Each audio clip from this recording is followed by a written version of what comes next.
This program is designed to provide general information with regards to the subject matters covered. This information is given with the understanding that neither the hosts, guests, sponsors, or station are engaged in rendering any specific and personal, medical, financial, legal, counseling, professional service, or any advice. You should seek the services of competent professionals before applying or trying any suggested ideas.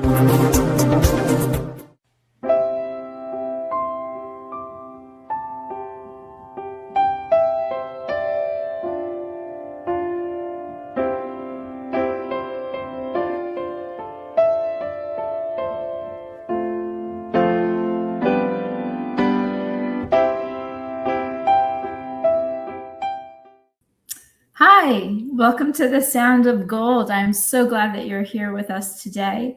And if you are here with us live, I'm excited that you are here. And if you are watching this recorded, I'm excited that you are listening. I am here in my home studio with my cat, Callie, here. Some of you who know of my music and know of my playing, a few years ago, I started doing online shows. And the title of my show was Lisa Eva Gold with Cat Callie. And so she's here with us again. She's the grandma of my cats. And sometimes she likes to play too. Well, we are in the new year. Happy New Year, everyone. And I'm so happy that I get to do this for you and for me. I'm a music teacher, piano teacher in Palm Beach Gardens, Florida, as well as a radio show host. And I love to play. I love to teach. I love to host the show. And the real purpose of my hosting the show is to shine light on the talent that is in our communities. Not only the talent of our musicians, but the talent of our teachers. And we also want to bring attention to music venues, music schools. And my secret passion to all this, and I guess it's not a secret, is that I just want to keep music alive. We as musicians, we play from our heart. We play from the zone. We play because it's a passion we love to share. And, it's reciprocal because our audiences love to listen to music. We as musicians love to listen to music. And those of us that play, I'll speak for myself, feel like I'm giving back to the world when I share my music. And I think all musicians could agree with that, but I can only speak for myself. With that being said, all of the music I write and I play is original pieces. And I play mostly kind of meditational music that is channeled in from what I feel, energy I pick up in the room, energy from other people, energy from maybe the environment, or even the piano that I play. So it's really special for me when I get the opportunity to play. And there are so many different styles of playing. One style that I don't play too much as, and I have to apologize, I have a cat that's trying to get into a cabinet. So if you hear some banging, I don't know what they're looking for, but I'm not going to interrupt the show because I have your attention and I'm on fire here, and I just want to keep going. So we're going to ignore my cat and we're going to go back to the piano. So when I play piano, I kind of just play, like I said, what I channel in. And I don't have any rhyme or reason other than what I feel.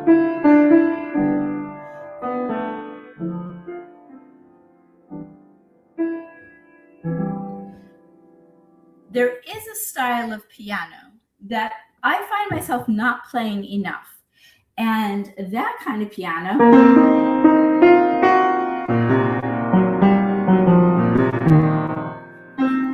is jazz. Jazz is so beautiful, and it is a form of music that is improvised. And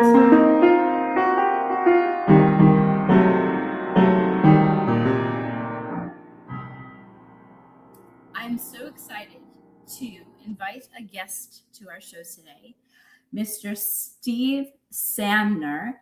And he is a jazz teacher that I've met online. And there are so many great opportunities to work with him to learn jazz. It's actually on my list of to do. And for my listeners out there that are interested in learning jazz, let me introduce you to Mr. Steve Sandner. Are you backstage, Steve? Hello. Hello. How are you? Thank you so much for joining us today. Thank you, Lisa. Thank you for having me. Now, I'm here hosting in Florida. I know you said you are in Michigan, and our listeners, depending on where they're tuning in from, whether it be another state, another country, I've said in past shows, no matter where you are in the world, in your community, in their community, there's always a musical niche of, let's say, open mics or venues or schools, music schools that students can connect with. Although a lot of us work and we have full-time or part-time schedules, and we find it easier sometimes to take a class online, or be able to do that easier on the side when it's like at home and maybe 10 o'clock at night, just get on the piano or an instrument and get online to connect with the teacher. There's so much I know about you, but there's so much I do not know about you. So please share with us kind of like your background and the jazz, all that jazz, I should say. Well, I grew up with piano because my dad was a piano player. In fact, before he got married, he was a full-time piano player. And then when he married my mom didn't think that was a dignified profession for a married man. So he ended up playing piano part-time. He almost never missed playing on a Friday, Saturday night. And I saw this enthusiasm and I thought, wow, looks like a great thing to do. So he started teaching me and I kept playing, eventually found my way into playing jazz. Now, did you start off as a classical pianist? I did. I studied classical piano from a young age. And when I was in college, I didn't major in piano. Actually, I majored in trumpet, but I took classical piano lessons and learned some of the classical repertoire in college. But then I soon morphed into playing jazz after that. Okay. What seemed to be one of the biggest, other than your dad being a player and you seeing that passion and you wanting to kind of grow that more in your life, what really inspired you to take that route to go jazz music but it's different than classical. So what drew you to that? Well, it is. My dad played a little bit of classical, but he liked to improvise too. And he had a good ear. He could play a song by ear, usually after hearing it on the radio. And I saw him doing that and I thought, well, I can do that too, maybe. So when I was lucky to have teachers in my high school. Band director, for instance, Bill Lasky, had played professional jazz performance before he became a band director. So he was very helpful in introducing me and others to the world of jazz, which I loved. So with that, I know you teach and then you also perform. Right. Yeah, I have a program called Art of the Piano, and it's a mastermind group. We meet on Zoom twice a week, and it's open to people who have some experience on jazz piano, who want to improve their jazz piano skills. And it's a very nurturing group and a very positive group of us who get together to help each other. And I help direct them through the methodology and through the course structure into learning jazz pieces with ear training and other means of learning jazz improvisation. Now, I know I watched a little bit of one of your introductions or webinar. I have to watch the webinar again. I meant to watch it again this morning, but didn't get a chance to. I have seen it before. It's been a while, but you have 3 secrets. Right. Well, it's learning why jazz pianists have trouble learning to improvise when they're starting. And sometimes if you're a classical player, you don't really know how to start improvising. So I don't want to divulge completely the secret. Sure. But if you're playing a song like, do you know the song Blue Moon? I do. I don't. I would need. I don't know how to play it without the sheet music today. Sometimes you'll see kids or sometimes even adults chomping away with the left hand. Boom, boom, chun, chun, chun, chun, chun, chun. Blue moon, you saw me standing alone without a dream in my heart. That's the melody. And if you follow the melody and if you learn the melody, you can use that as a guide for your improvisation. That's one of the little secrets. You can take little tiny variations at first, and then you keep expanding and expanding and expanding off the melody until you have improvisations that sound good as you practice doing it. So more or less, it's from what I'm understanding, and I teach piano. That's the only instrument I teach.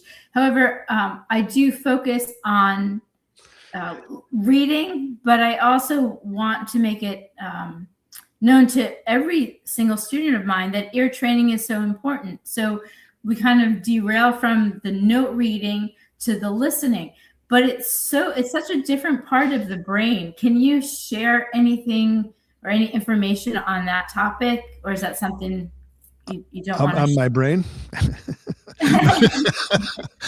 Well, sometimes you can overthink it. I know when you learn the theory, and jazz theory is slightly different from classical music theory. There's a lot of similarities, but in jazz theory, you're learning, you go from 3-note chords to 4-note chords, and then you add other notes to the 5 or 6-note chords, and you're dealing with ninths and flatted ninths and augmented 11ths. But it sounds complicated, but once you actually see it and hear it, you kind of begin to understand it. And if you know the chords, you can use that as a helpful guide in your improvisations. But you can start before that by just following the melody as a guide, and then creating very simple licks that will go along with the harmonies. So for our music listeners out there that are familiar with chords and are familiar with reading chord charts, right, is that more or less what you kind of work with, a chord chart? Well, there's a thing called a lead sheet. Lead sheet, yeah.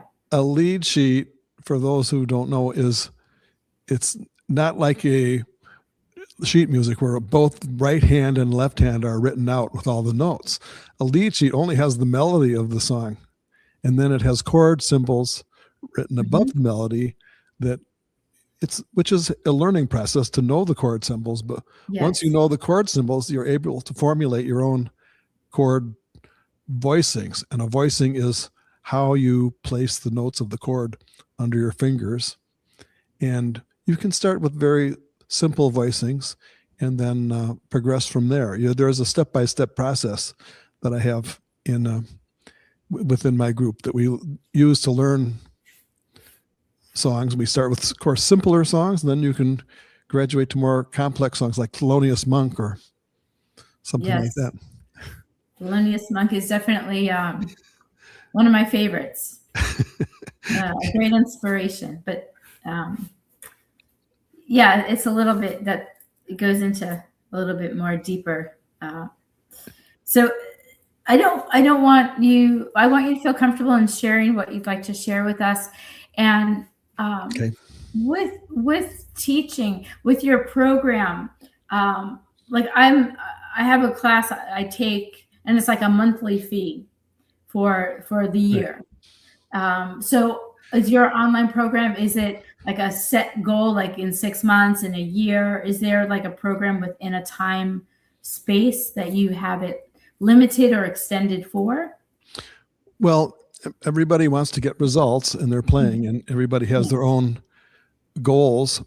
Mostly the goals of people in my group are when they want to learn songs, and then they want to improve that by learning the songs in a better way and improving their rhythm, improving their harmonies and voicings. And it takes practice.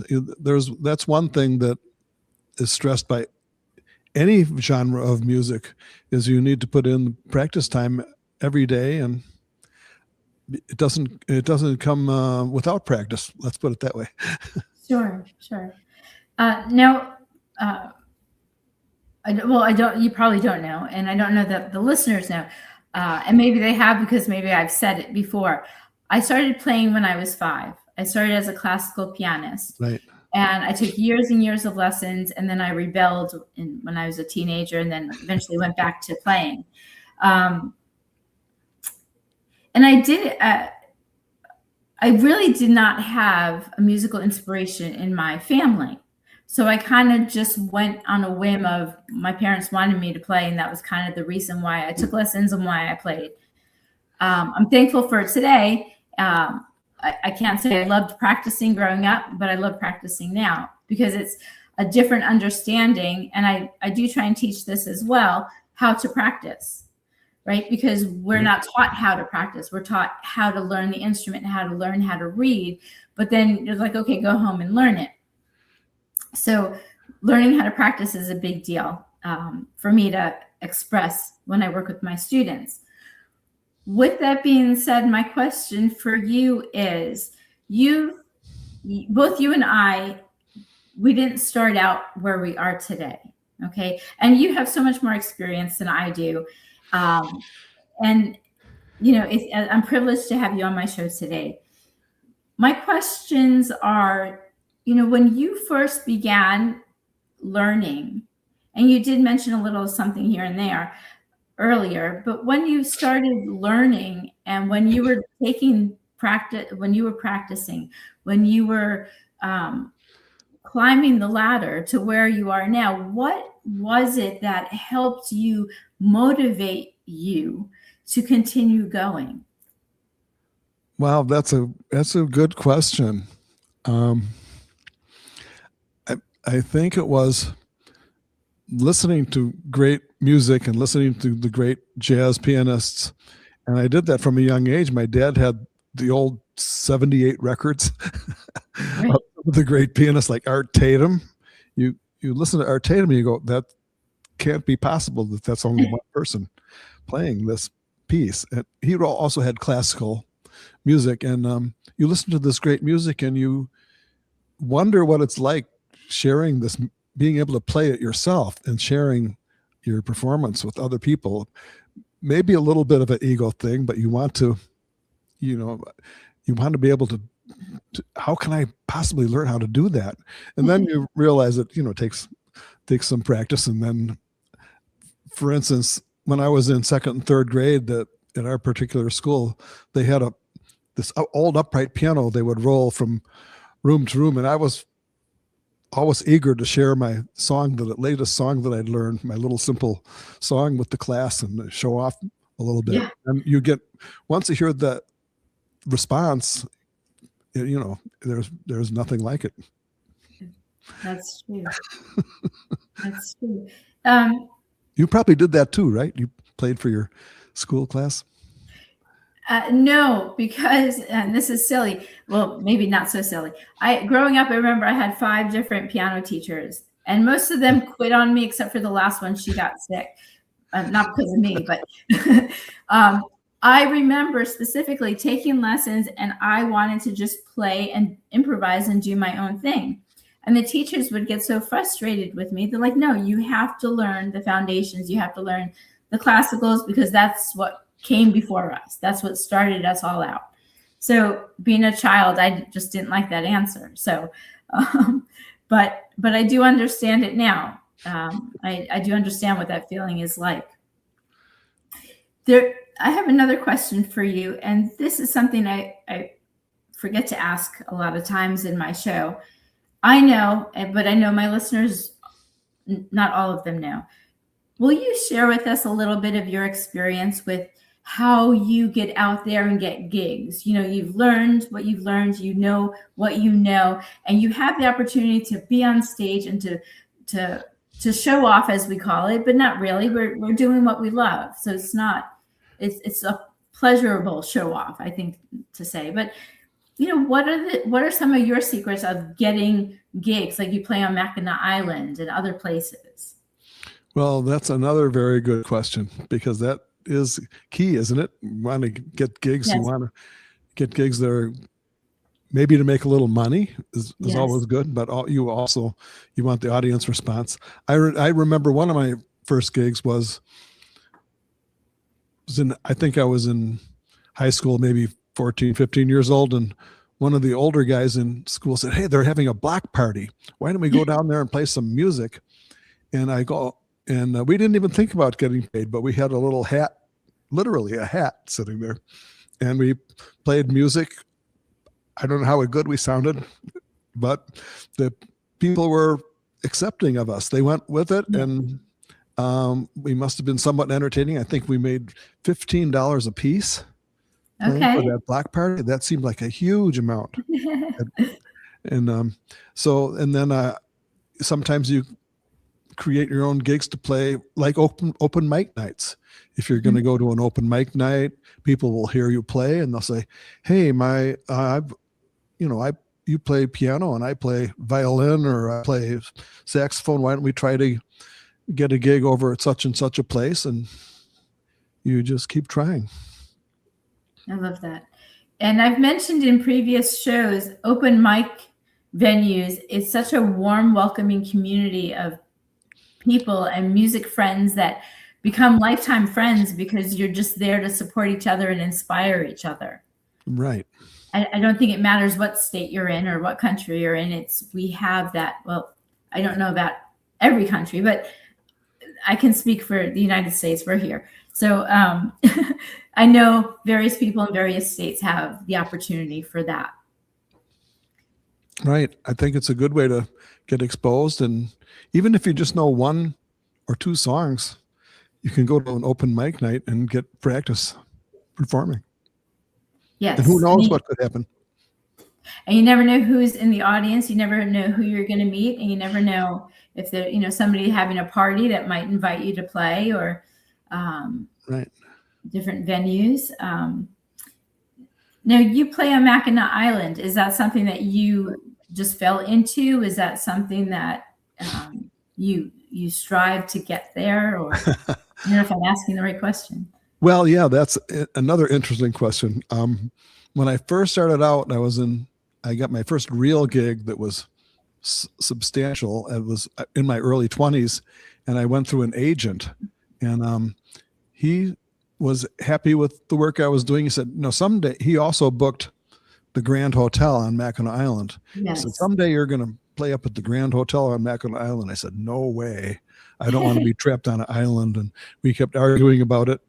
Well, many, many years later, after agent unfortunately had passed away, I ended up being in need of a gig. I called the music director at the Grand Hotel, and he booked me right away for a few nights. And then after a few years, I've been there 5 seasons now. Wow. And that's for some of you that don't know, but I think most people know, it's a phenomenal movie with Christopher Reeves and Jane Seymour. Right. Yes. Somewhere in Time. Somewhere in Time. Yes, one of my favorite movies. Well, Jane Seymour comes to the island sometimes for some of the reunions for the movie. So one time she came with a group of 25 people, and they had a private dining room, and they had assigned me to play piano for their private dinner in this. Wow. And so I started playing very softly, and Jane Seymour came into the room, and she's looking radiant, as she does. And she came over to the piano and said, "Your playing is beautiful." And I was, getting my ego was up a little bit. And about 20 seconds later, she went to the banquet manager, said, "I don't want piano at my dinner party." So the banquet manager had to come over and tell me to leave. I still got paid, but I got fired by Jane Seymour. Well, maybe it just wasn't her day that day. I think they were more interested in talking about the nostalgia of having worked on the movie than they were in having piano music at their dinner, I guess. Perhaps. I didn't take it that personally. It's okay.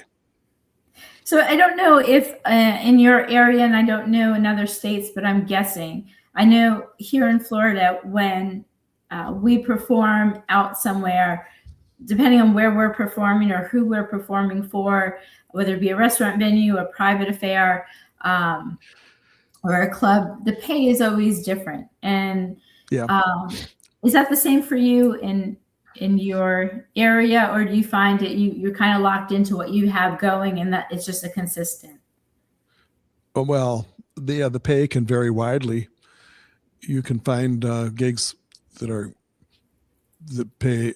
For instance, if you're playing at a restaurant and you're playing there at two or 3 days a week, that's going to pay less per night than it would be if you're playing a private party or a wedding or something like that. So the pay can vary by very wide swings.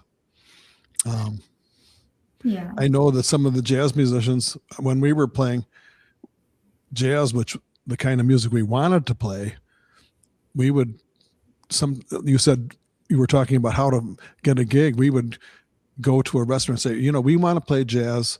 We don't really care. We want to be paid something, but we're not trying to make the full dollar amount, but we want to be able to play jazz, and we're pretty confident we can get at least some following. And sometimes we used to play in the old days for, $15 a night wasn't as much.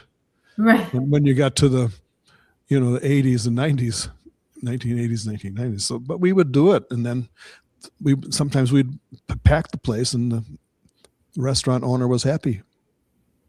And we were happy because we got to play the kind of music we liked, and they didn't tell us we had to play this or that. Or we want more Neil Diamond. We don't want so much jazz. Well, if you're getting paid a higher dollar amount, you go along with what the manager wants you to do. Yes. And I'm asking these questions because I know musician listeners out there, musician friends, I know conversations come up about getting paid. And then I know the bigger the band, the more it gets, broken down. So it's not, if a place is going to give you $500, but you have 5 bandmates, you got to split that between 5 plus, the tips. Right. So it's, I'll speak for myself. As a musician, I play because I get to. And if I get an opportunity to play and get paid for it, that's really exciting. That's actually my goal. But it's not like, you may agree with me, it's a juggle. Like, we're musicians, but we also have, like, I'm a teacher, you're a teacher. So it's not like a one job. And it's not even a job. It's fun. Right. Well, there's, like we've been talking about, there's a wide range. I've known some excellent jazz musicians in New York, for instance, you could rate them as world-class players, but they're willing to go out and play a jazz gig for $40 per person. Now that seems like they're really lucky to make their gas money and parking, Right. for that. But they get a chance to play with their friends, and then if you go and play a wedding, you could make closer to $1,000 per person. Sure. That's a wide variation. Yes. And unless I'm going back a little bit, unless like you have these seasons you've been going back and forth to Makena Island, that's a consistent, and you're so lucky and so privileged to be able to have that opportunity to do that. And, it's just, I guess, being in the right place at the right time and knowing the right people, and just when the stars align, they align. Yeah, it's nice to have the network. You can grow into a network of musicians who are helping each other get gigs. That's also helpful too. When I called the music director on Makena Island, I had a good reference. He didn't even ask to hear me play. He just booked me for a couple of weeks right on the spot. So, oh, nice. I've been to clubs before where they don't ask to hear me play. They said, well, you look like a musician. You look like you know what you're doing. Well, that's a pretty nice compliment, I guess. Now, what specifically do you love to play when you're out? I mean, do you have the freedom to choose what you're going to play, or do you put practice into your play personally, or do you just know and you just play? I love all types of music. I listen to pop music and rock and rhythm and blues and from all eras. But I find myself really drawn to the Great American Songbook. I don't know if you've heard this. Yes. We used to just call them standards when I was playing my first gigs, because I'm old enough to, when I was very young, to play for a crowd. They wanted World War II songs, and that was kind of the jazz era, and those old standards are still being played today. You still hear songs like Over the Rainbow and As Time Goes By, and songs like that are standards today. And it goes very deep. The song composers like Gershwin, Cole Porter, and Irving Berlin just wrote such great songs that they're still being played today. I'm finding I have to mix in some more contemporary, so I call them contemporary songs, but Billy Joel and Elton John, to me, are more contemporary, even though they're, a few decades old now. But it's in a newer style. And if you get past 1980 or 1990, I don't know too many recent songs. Well, I mean, I think being alive in today's day and age, and having grown up, I don't know your age, but I don't know that we're in the same bracket. And if we are, we are. And if we're not, we're not. But the fact that we're alive, what's that? You're much younger. Maybe. But I also am older than I looked. So I've been told. Well, I mean, I know my age, but I'm told I don't look my age. So I've been playing over 45 years, not to give my age away. But so anyway, my point is that we've grown up in the times where music came to life. Music, I mean, the 20s and the 30s, the roaring 20s, the roaring 30s, that's when it all started, and it just snowballed. And the 50s, the 60s, 70s, 80s, the 90s, I mean, those were, in my opinion, the best of years for music, because icons out there, musicians, artists, were able to express themselves. And we continue to listen to, like, even what you said, like the old classical pieces. We still listen to them today, and we learn from that. We still look to those beginner musicians, those beginner artists, as our idols in a way, because I mean, I still teach Beethoven. I'm still teaching Chopin, and the ones you mentioned as well. I mean, it's just, there's so much, and it's so beautiful that we get this variation and that we get to choose what we can play. Right. And there always will be the classical music as the foundation for learning piano. For me, it definitely was, because I studied classical music. I played Chopin and Mozart, and I played even one Liszt piece, which was called Un Sospiro, which has very difficult technique. And then I started playing jazz, but I never took jazz piano lessons. I've learned jazz kind of on my own after having the classical foundation.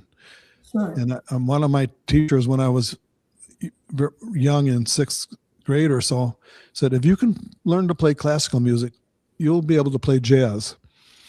Well, I'm not so sure that's absolutely true for everybody, but it was true for me, because I learned the classical technique, and you learn something about the harmonies and the compositions, and then learning jazz came naturally to me after that.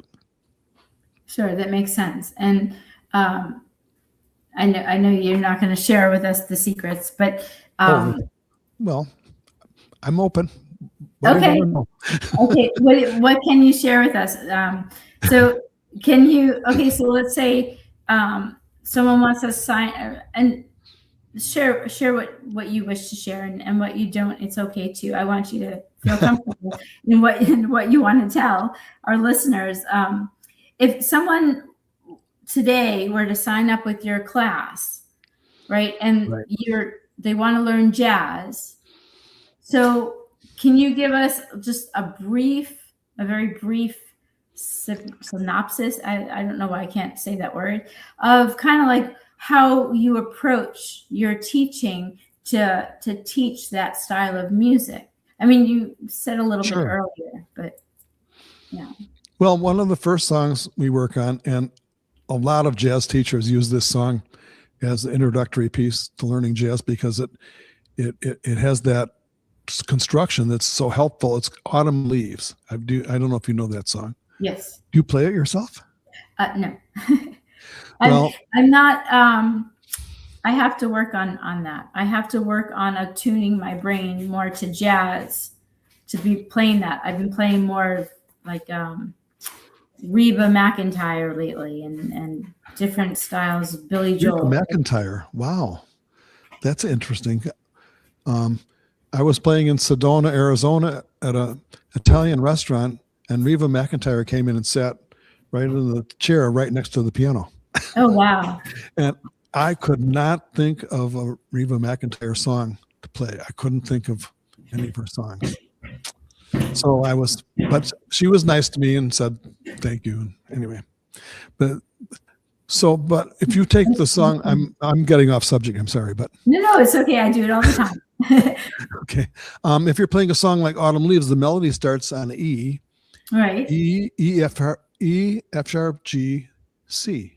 That's the first four notes of the melody. Ba, da, da, da. Right. And then and that higher C, you'll go to the upper C. Da, da, da, da, the autumn leaves. Yep. And when you hit that upper C, you'll play an A minor seventh chord in your left hand.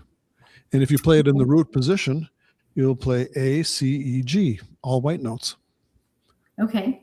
So, and then when you play the next short phrase, or as you hold the C, you'll go to a D seventh, and the D seventh is a four note chord. I don't know how technical you want to, how deeply you want to get into this. But yeah, I don't want to. I don't want to make this about me. I want to make this for my listeners so that they're understanding kind of what your approach is. I'll just give you the overall bird's eye view. Right. So it's understood. Even if someone doesn't understand music, the first approach is to learn the four note chords. In jazz, you most often have four note chords. In traditional music theory, classical music theory, you'll start with the triads, which are three note chords. So, but you learn your chords and you play them in the root position. That means the note that names the chord is on the bottom, and then you play the melody. And with this, you're reading from a lead sheet. You have the sketch of the melody in front of you, and you play the A minor seventh four note chord, D seventh, then a D major seventh, and then a C major seventh. And once you learn those chords in the root position, and you can play it with the melody, it actually sounds like music. You'll get a nice sounding melody almost right away with that particular song, Autumn Leaves. So that's what we would start with, learning your four note chords and playing them in what's called the root position. The root positions means the name of the chord is the note on the bottom. Sure. And then you can change around the notes a little bit and get different combinations to make it sound even better after that. Now, in the group classes that you have online, like kind of like a mastermind type of Zoom, do you work with like so many students at a time? Do you do private lessons? Do you have, like, if it's class one and you have 10 students? I'm asking a few different questions. Sorry. Well, within the class, there are students at different levels for sure. Okay. And they all help and inspire each other, because it never hurts for the more advanced students to go over the basics, and True. and then the students who are maybe just starting out or have less experience, they might be hearing some stuff explained to the advanced students a little bit over their heads, but yet they get exposed to some of the terminology or some things that might stick with them for the future. Okay. So it works like that. And then you also do private lessons? I don't do one-on-one lessons anymore, except occasionally with someone in the class who, if they need a little extra help on something particular or special, I'll work with them occasionally like that. But I don't do ongoing one-on-one lessons anymore. And for those listeners that are just tuning in, you mentioned that because we said this earlier, you have in your online courses, you meet twice a week. Right. Okay. And there's a specific time. And then whether they're in Europe or anywhere in the United States. And that's the beauty of having a group lesson online, because you can be anywhere in any location. I've had students in Canada and Boston and California all meeting at the same time. And it would be even possible if someone from Europe wanted to join, that would be possible. And all the lessons and classes are recorded. So if somebody misses a session, they'll have a recording of the session available. And they develop a friendship and develop a helpfulness together that gives you sort of a emotional safety while you're trying out things. Because as you know, when you're practicing something at first, it doesn't always sound pretty at first. You're working at it. And it's great to have a support group like that will help you and encourage you to get past that. Yes. And then what I mentioned earlier, a lot of us work, right? So we might not be available at the specific time. You mentioned that it is recorded. And then if students have questions because they've watched the recorded version, are you easily able to are they able to access you? How do I say this? Contact you for questions or email? Well, during the two weekly sessions, always available, and the members of the group do ask a lot of questions. And also we have a dedicated website that's private that they can post things and ask questions, and I stay on top of that and answer their questions right away or answer them at the next live session.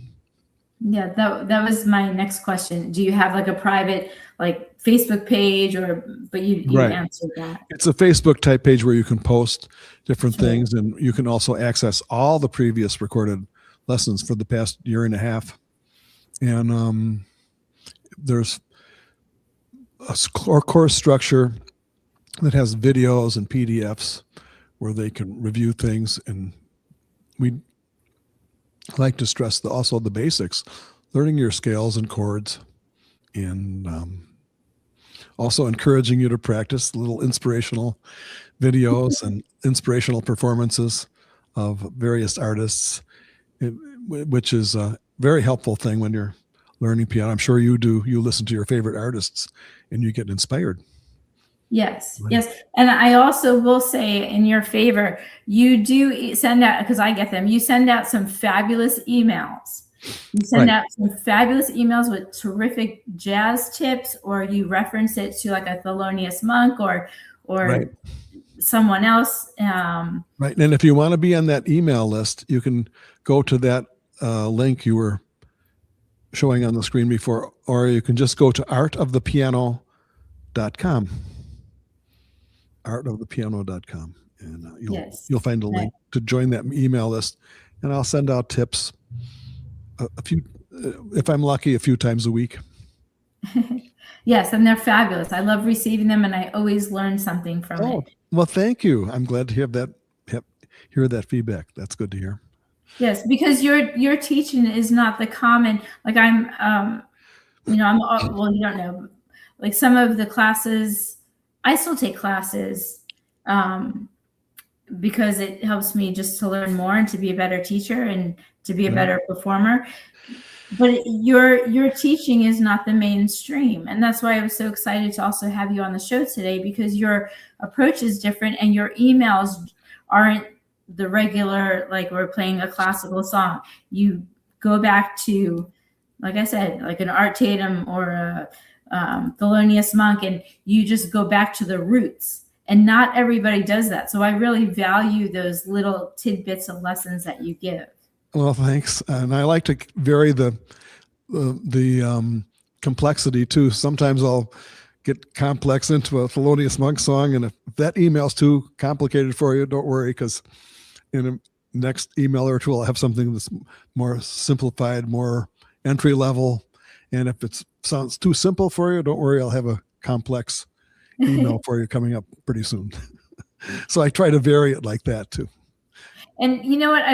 I remind myself with the things that seem a little over my head, I look at it as I'm learning something I didn't know before.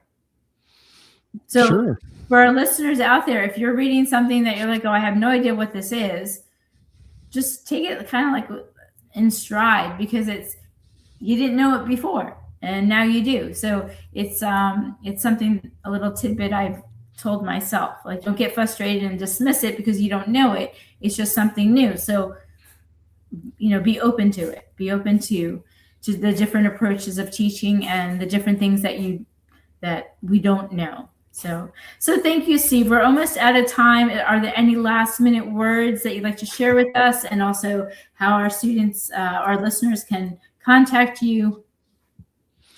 Well, you can contact me through that website, or you can email me.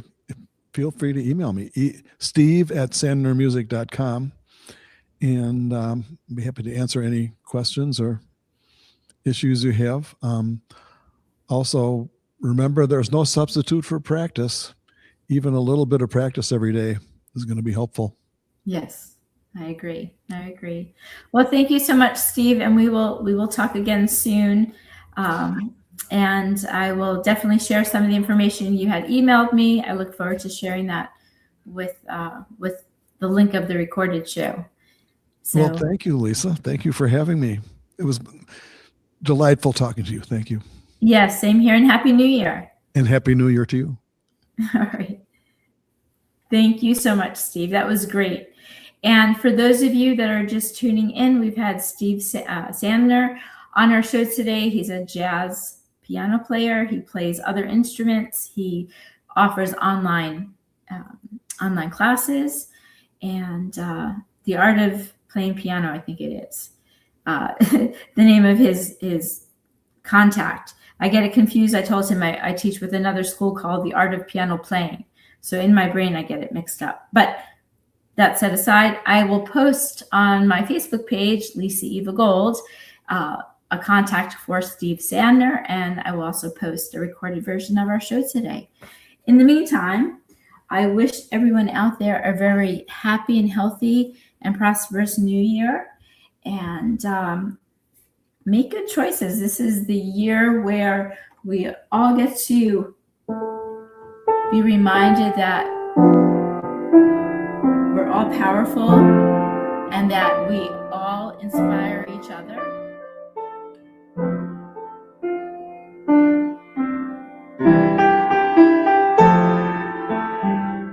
And especially music. Music has an inspiration on all of us. No matter what you feel or what you think, there is a song that you are touched by all the time.